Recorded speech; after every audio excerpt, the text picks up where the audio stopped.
ఏమి కులద్వేషం అని అడుగుతున్నా నేను. కర్ణాటకలో ఒక రాజట ఇట్లనే బయలుదేరిండట. రాజు బయలుదేరి రాజ్యాలను జయించడానికి పోతున్నాడట గుర్రం వేసుకొని.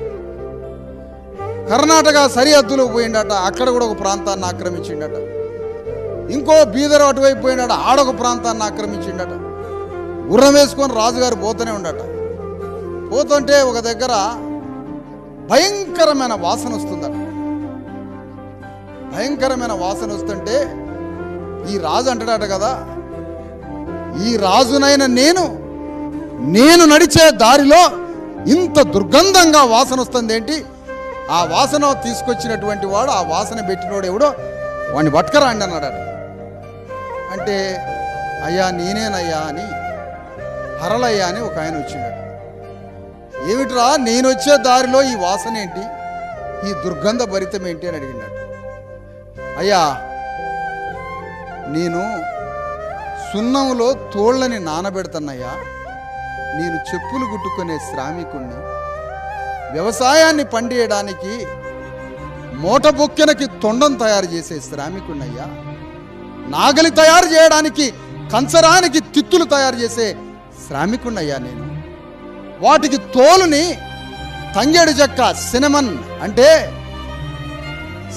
అంటే నోరు శుభ్రం చేసేది దాల్చిన చెక్క, తోలు శుభ్రం చేసేది తంగేడి చెక్క.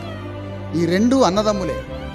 అలాంటి తంగేడి చెక్క సున్నము వేసి తోలును నానబెట్టి ఆ లందలో నుంచి వస్తున్న వాసన వల్ల నీ ప్రయాణానికి ఇబ్బంది కలిగితే నన్ను క్షమించండి అయ్యా, కానీ నా పనిలో నుంచి తొండాన్ని తయారు చేస్తాను, నాగలి తయారు చేస్తాను, నా తొండం నుంచి చెప్పులు కుడతాను, రాజు కూర్చొనే గుర్రానికి అలంకారప్రాయమైనటువంటి తోలును తయారు చేస్తాను కదా, నన్ను క్షమించండి అయ్యా, నిన్ను క్షమించనురా అని కాలుతో కడుపులో తొక్కిపోయిండట రాజు.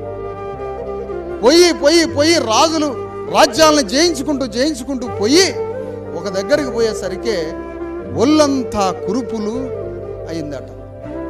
అనేక మంది వచ్చారట వైద్యులు. ఏమిటి రాజుగారు, మీరు ఇన్ని రాజ్యాలను జయించారు, మీ ఒంటికి మొత్తం కురుపులు, మొత్తం ఒళ్ళంతా చిల్లులు పడిపోయింది అంటే అది సోరియాసిస్ చర్మ వ్యాధి వచ్చిందట. సోరియాసిస్ చర్మ వ్యాధి ముఖమంతా కాలు బొట్టన వేల కానించి ఎంట్రుకల వరకు మొత్తం సోరియాసిస్ జబ్బు. రాజు చూడడానికే భయంకరంగా ఉంది. ఏమి రాజావారు, మరి ఇన్ని రాజ్యాలు జయించినా కూడా మరి మీకు సోరియాసిస్ వచ్చింది. దాదాపు 70-80 మంది వైద్యులు వచ్చినాం. అరబ్ దేశాల నుంచి వైద్యులు కూడా వచ్చి మీ శరీరానికి ఎన్ని ఆకుపసర్లు రాసినా మీ శరీరం బాగుగాటం లేదు. కానీ బీదర్ దగ్గర హరళయ్య అని ఒక లందతుక్కు సున్నంలో తోళ్ళు నానబెట్టి వైద్యం చేస్తాడు. ఆ హరళయ్య ఆ సున్నం మీ ఒంటికి రాస్తే మీ కురుపులన్నీ మటుమాయం, వాడు ప్రపంచంలోనే అతిపెద్ద వైద్యకారుడు అని చెప్పిండట. ఇప్పుడు ఈ రాజు కుటుంబాలు, రాజులు అందరూ కలిసి గుర్రాలు వేసుకొని హరళయ్య దగ్గరికి వచ్చి హరళయ్య పాదాల మీద పడి, హరళయ్య నాకు వైద్యం చెయ్యంటే మేము ఎవరి మీద ద్వేషం ప్రకటించాం, మమ్మల్ని తన్నినా ఒకసారి క్షమిస్తాం, కొట్టినా క్షమిస్తాం. ఎమ్మటే హరళయ్య ఆ లందలో నుంచి వచ్చినటువంటి ఆ సున్నాన్ని రాజు ఒంటికి పూసి 15 రోజుల్లో మళ్ళా మొదట రాజు ఎట్లున్నాడో అంత నిగనిగలాడే చర్మాన్ని తయారు చేసి రాజా మీది పూర్తిగా నయమైందని హరళయ్య చెప్పిండట. అప్పుడు ఆ రాజు తన చిన్న కూతుర్ని హరళయ్యకిచ్చి పెళ్లి చేసిండట. ఇది కర్ణాటకలో జరిగిన యథార్థ గాథ ఇది.